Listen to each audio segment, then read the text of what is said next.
واللذان يأتيانها منكم فآذوهما فإن تابا وأصلحا فأعرضوا عنهما إن الله كان توابا رحيما۔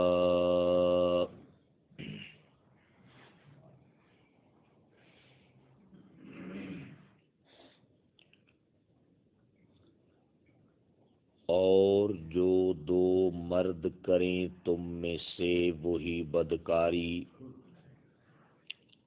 تو ان کو ایذا دو،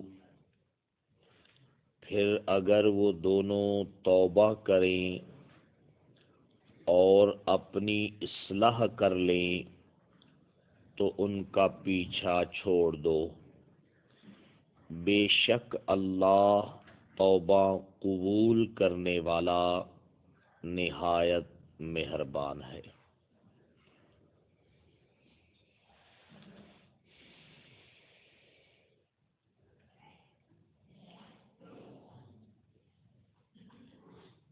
اصلاح معاشرہ کے عنوان سے سورۃ النساء کا دوسرا مضمون شروع ہو چکا ہے، جس کا عنوان ہے معاشرے کا ہر فرد اگر اپنے معاشرے میں اصلاح چاہتا ہے، فساد کی بجائے امن چاہتا ہے، تو مرد ہے یا عورت ہے تو وہ اپنے آپ کو حرام کاری سے محفوظ کرے۔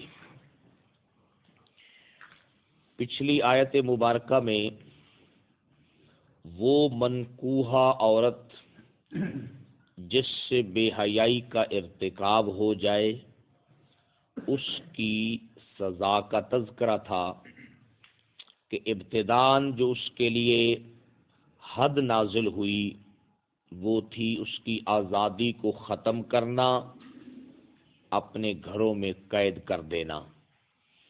بعد میں اللہ رب العزت نے ان کے لیے راستہ نکال دیا عورتوں کے لیے، جس میں کنواری کے لیے کوڑے اور شادی شدہ کے لیے رجم کو مقرر کر دیا گیا۔ اللہ رب العزت نے صرف اس ایک مسئلے میں پہلے ایک حکم نازل فرمایا پھر دوسرا، یہ صرف اس ایک مسئلے میں نہیں بلکہ آپ سورۃ بقرہ میں شراب کی حرمت کے حوالے سے بھی تفصیل سن چکے ہیں کہ اس کی حرمت بھی یکدم نہیں بلکہ تدریجاً نازل ہوئی۔ سود کی حرمت کے بارے میں بھی آپ سن چکے ہیں کہ وہ کس طرح آہستہ آہستہ تدریجاً نازل ہوئی تھی۔ اس لیے کہ آپ یہ دیکھیں کہ تربیت کا یہ ایک خاص انداز ہے کہ عرب معاشرہ ایک ایسی قوم تھی اور ایسے لوگ تھے جن کے اوپر صدیوں سے کوئی حکومتی نظام موجود نہیں تھا، جن کے اوپر صدیوں سے کوئی نظام اور کوئی زندگی کا بہترین طریقہ موجود نہیں تھا، وہ آوارہ پن کے ساتھ زندگی گزار رہے تھے۔ اگر اچانک ان کے اوپر ساری پابندیاں یکدم لاگو کر دی جاتی تو ان کے لیے اس کے اوپر عمل کرنا کیا ہو جاتا؟ مشکل ہو جاتا۔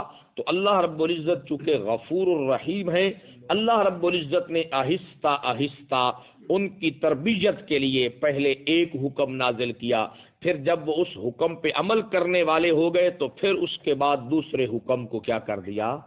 نازل کر دیا۔ سمجھے گی؟ یہ ایک تربیت کا خاص انداز ہے۔ تربیت کرنے والے لوگ ہی اس بات کو بہتر سمجھ سکتے ہیں، جو اپنے چھوٹوں کی یا اور لوگوں کی تربیت کا فریضہ سر انجام دے رہے ہیں، وہ جانتے ہیں کہ اب لوگوں کو کس انداز سے چلانا ہے، ان کو کس انداز میں احکامات کی ترغیب اور ترتیب دینی ہے۔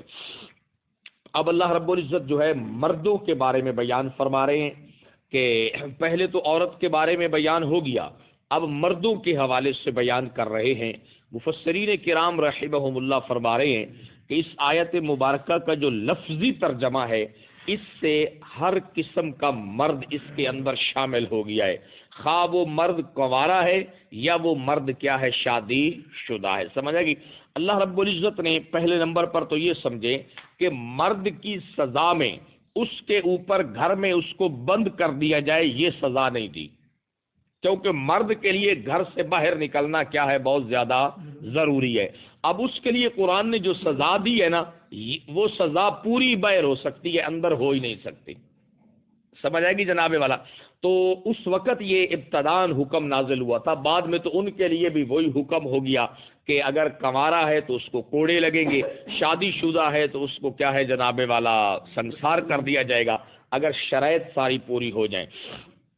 تو ابتداً یہ حکم اللہ رب العزت کی طرف سے نازل کیا گیا ان کی سہولت کے لیے اور آہستہ آہستہ ان کو قوانین کی طرف راغب کرنے کے لیے۔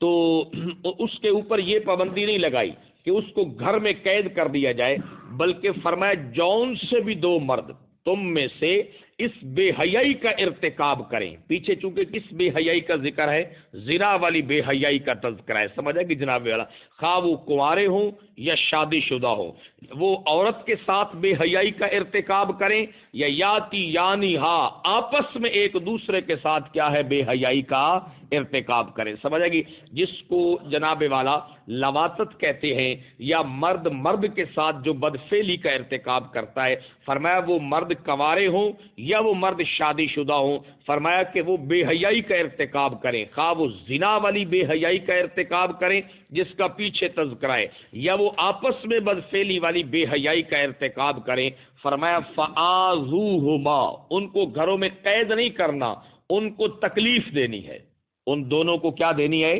تکلیف دینی ہے۔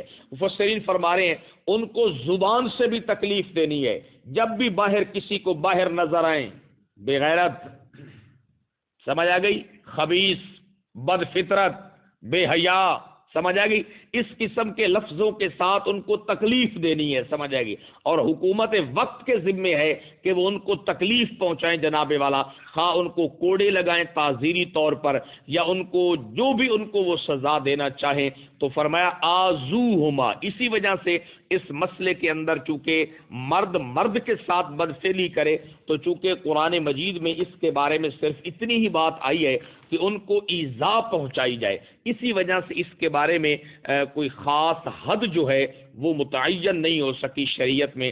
تو مفسرین نے یہی لکھا ہے کہ حاکم وقت کو اختیار ہے، عوام کے لیے حکم کیا ہے کہ اس کو زبانی کلامی جو ہے خوب تکلیف پہنچائی جائے، تاکہ اس کو اتنا بے شرم کیا جائے، اس کو معاشرے میں اتنا ذلیل و رسوا کیا جائے کہ وہ خود ہی گھر بیٹھنے پر کیا ہو جائے، مجبور ہو جائے۔ سمجھ آئے گی جناب والا؟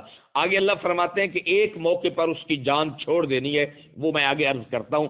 فرمایا کہ اب یہ جو ہے لواطت والا عمل جو ہے، بدفعلی والا، اس کے لیے یہ بھی سزا ہے کہ اس کو آگ میں جلا دیا جائے، دیوار اس کے اوپر گرا کر اس کو کچل دیا جائے، اونچی جگہ سے پھینک کر اس کو سنسار کر دیا جائے، تلوار سے اس کو کیا کر دیا جائے، قتل کر دیا جائے۔ تو چونکہ قرآن نے مطلقاً کہا فآذوہما، ان دونوں کو پھر کیا دینی ہے، اذیت دینی ہے، ان دونوں کو تکلیف دینی ہے۔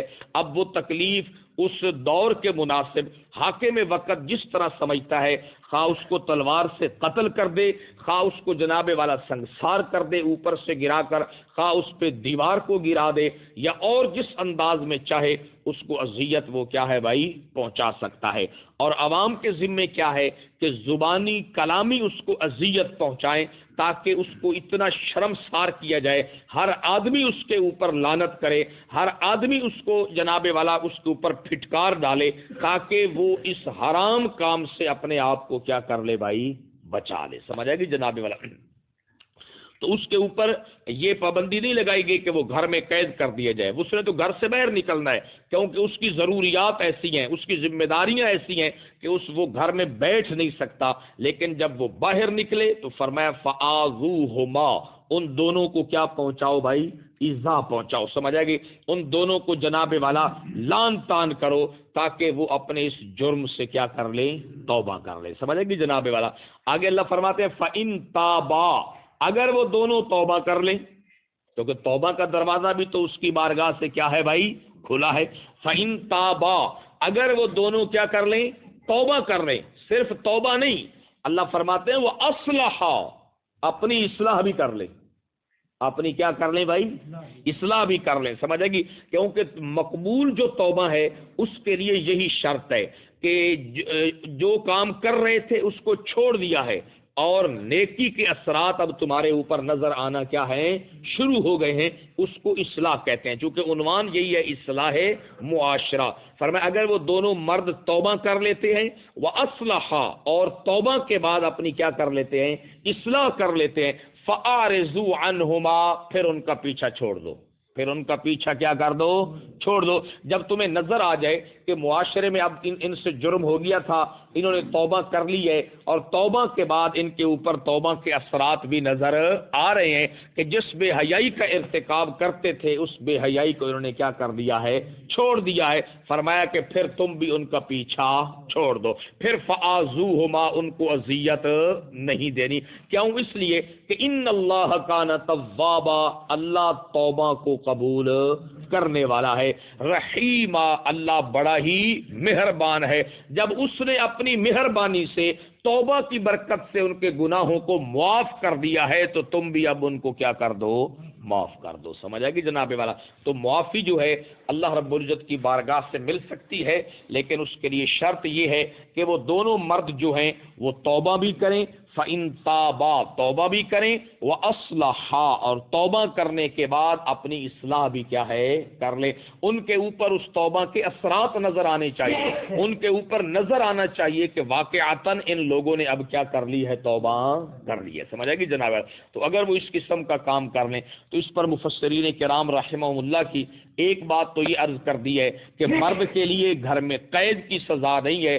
مرد کے لیے حکم یہی ہے کہ باہر نکلے گا، اس کی ذمہ داریاں ہی باہر نکلنے میں ہیں، کیونکہ اس نے ان ذمہ داریوں کو نبھانا ہوتا ہے. فرمایا کہ پھر اس صورت کے اندر اس کو قید نہیں کیا جائے گا، اس کو کیا دی جائے گی؟ ایذا دی جائے گی، اس کو تکلیفیں دی جائے گی. جناب والا جن کا بس چلتا ہے اس کی لٹریشن کر دیں، اس کو پکڑ کر. جناب والا جن کا زور چلتا ہے، حاکم وقت ہے، وہ جو سزا اس کے لیے مقرر کرے وہ کر سکتا ہے. عوام الناس میں سے جس کا اختیار ہے وہ بھی اس کو ایذا دیتے رہیں، تکلیف پہنچاتے رہیں، اور نہیں تو زبان سے اس کو تانے دیتے رہیں، اس پہ لعنت کرتے رہیں، تاکہ وہ توبہ کی طرف کیا آ جائے؟ واپس آ جائے. اور اگر توبہ کر لے، اس پر مفسرین نے یہ لکھا ہے کہ اگر کوئی آدمی اپنے کسی بھی جرم سے، یہاں پر تو زنا کا اور بدفعلی کا تذکرہ ہے، کسی بھی جرم سے توبہ کر لے اور اس پر توبہ کے اثرات نظر آنا شروع ہو جائیں، پھر اس کو گزشتہ گناہ پر شرمسار کرنا یہ جائز نہیں ہے.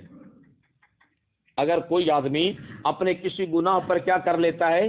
توبہ کر لیتا ہے، اور توبہ کرنے کے بعد اس توبہ کے اثرات بھی اس پہ نظر آنا شروع ہو جاتے ہیں، پھر اس کو اس گزشتہ گناہ کے اوپر شرمسار کرنا اس کی شریعت میں اجازت نہیں ہے. سمجھ آئے گی؟ یہی بات اس آیت مبارکہ میں ہے کہ اللہ فرماتے اگر وہ توبہ کر لے اور اپنی اصلاح کر لے، فَأَعْرِضُوا عَنْهُمَا، پھر ان دونوں کا خیال ہی تم کیا کر دو بھائی؟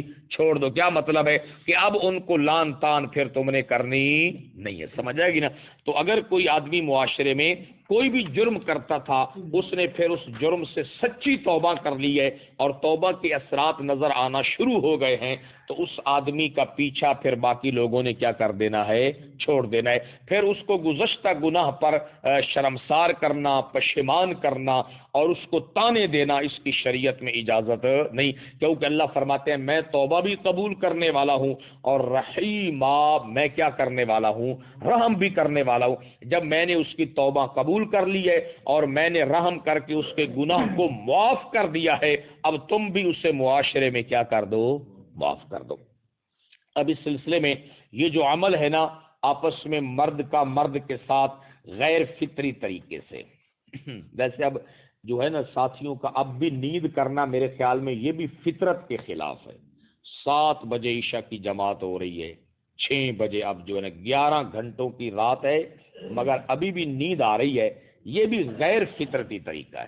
سمجھ آئے گی؟ یہ بھی میرے خیال میں اللہ کی کلام سے جو ہے نا بے رغبتی کی دلیل ہے. یہ بھی اللہ کی کلام سے کیا ہے؟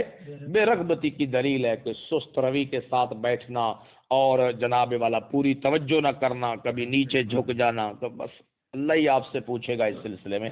ہم تو چونکہ جو ہے نا آپ کے ملازم ہیں، ہم تو چونکہ کچھ نہیں کہہ سکتے اس سلسلے میں.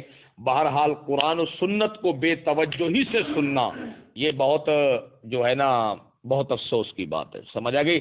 ایمان والوں کی صفات جو قرآن مجید میں بیان ہوئی ہے نا، اس میں یہی بات ہے کہ اللہ کی کتاب کو اور پیارے نبی کے فرمان کو وہ بڑے انہماک سے اور بڑی توجہ کے ساتھ کیا کرتے تھے؟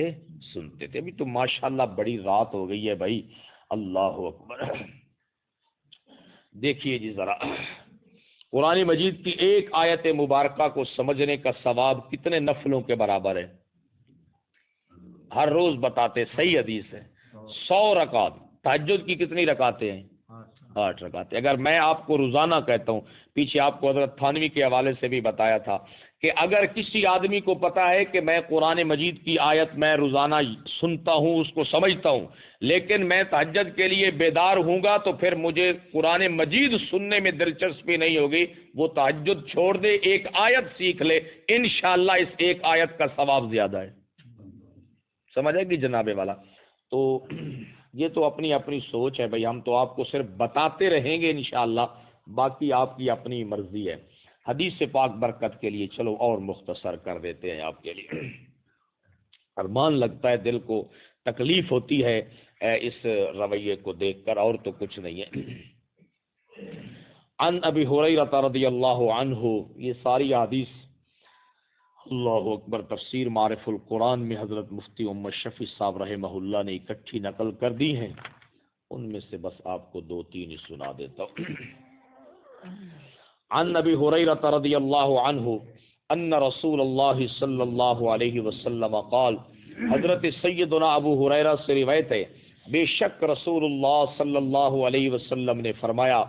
کیا فرمایا؟ لعن اللہ سبعۃ من خلقہ، اللہ رب العزت نے اپنی مخلوق میں سے 7 قسم کے لوگوں پر لعنت فرمائی ہے. من فوق 7 سماواتہ، 7 آسمانوں کے اوپر سے لعنت فرمائی ہے. وردد اللعنت علی واحد منہم 3، اور ان 7 میں سے ایک آدمی ایسا ہے جس پر 3 مرتبہ لعنت فرمائی ہے. 7 میں سے ایک آدمی ایسا ہے جس پر کتنی مرتبہ لعنت فرمائی ہے؟ 3 مرتبہ لعنت فرمائی ہے. وَلَعَنَ كُلَّ وَاحِدٍ مِّنْهُمْ لَعْنَةً، اور باقی 6 پر صرف ایک مرتبہ لعنت فرمائی ہے. تکفی ہے جو ان کے لیے کافی ہے. اور پھر فرمایا کہ جس آدمی پر 7 میں سے ایک پر 3 مرتبہ لعنت کی ہے وہ کون ہے؟ فرمایا ملعون من عمل عمل قوم لوط، اس آدمی کے اوپر اللہ کی لعنت ہو، وہ آدمی ملعون ہے جو قوم لوط والا کیا کرتا ہے؟ عمل کرتا ہے. پھر فرمایا ملعون من عمل عمل قوم لوط، ملعون ہے وہ آدمی جو قوم لوط والا عمل کرتا ہے. پھر فرمایا ملعون من عمل عمل قوم لوط، ملعون ہے وہ آدمی جو قوم لوط والا کیا کرتا ہے؟ عمل کرتا ہے. سمجھ آئے گی؟ تو حضرت ابو ہریرہ فرماتے ہیں اللہ نے اپنی مخلوق میں سے 7 بندوں پر 7 آسمانوں کے اوپر سے کیا کی ہے؟ لعنت کی ہے، جن میں سے 6 آدمیوں پر ایک مرتبہ لعنت ہے، اور ایک آدمی کے اوپر کتنی مرتبہ لعنت ہے؟ 3 مرتبہ. وہ کون سا آدمی ہے جو آپ مرد کے ساتھ کیا کرتے ہیں؟ بد فعلی کرتے ہیں. اور حدیث پاک ذرا سنیں.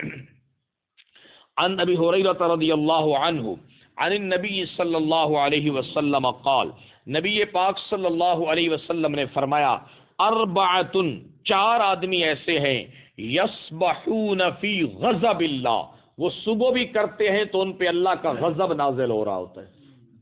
یسبحون فی غضب اللہ، وہ صبح کرتے ہیں اللہ کے غضب میں. ویمسون فی سخط اللہ، شام کرتے ہیں تو اللہ کی ناراضگی میں. ان کی صبح بھی اللہ کے غضب میں، شام بھی اللہ کے غضب میں. قلت، ابو ہریرہ کہتے ہیں من ہم یا رسول اللہ، میں نے پوچھا یا رسول اللہ وہ کون ہے؟ قال، اللہ کے نبی نے فرمایا المتشبہون من الرجال بالنساء، نمبر 1 وہ مرد جو عورتوں کی مشابہت اختیار کرتے ہیں. وہ مرد جو کیا ہیں؟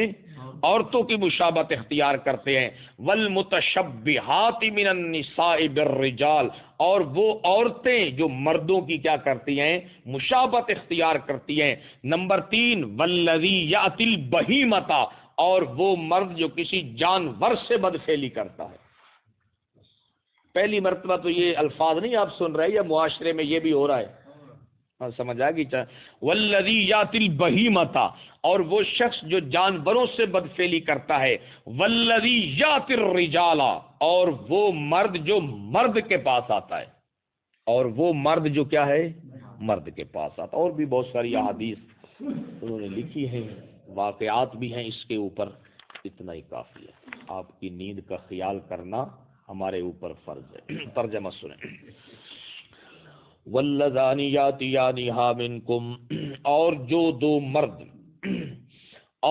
دو مرد کریں تم میں سے وہی بدکاری، فآذوہما، تو پھر ان دونوں کو کیا دو، ایذا دو۔ فإن تابا، پس اگر وہ توبہ کر لیں، وَأَصْلَحَا، اور توبہ کے بعد اپنی اصلاح کر لیں، یعنی ان پر توبہ کے اثرات نظر آنا شروع ہو جائیں، فَأَعْرِضُوا عَنْهُمَا، پھر ان کا پیچھا چھوڑ دو۔ ان اللہ کان توابا رحیما، بے شک اللہ توبہ کو قبول کرنے والا ہے، رحیمن، بہت بڑا مہربان ہے۔ کل سے جماعت فجر 6 بجے ہوگی۔ السلام علیکم، السلام تبارک یا ذی الجلال والاکرام۔ اللهم لا مانع لما اعطيت ولا معطي لما منعت ولا ينفع ذا الجد منك، لا اله الا الله وحده لا شريك له۔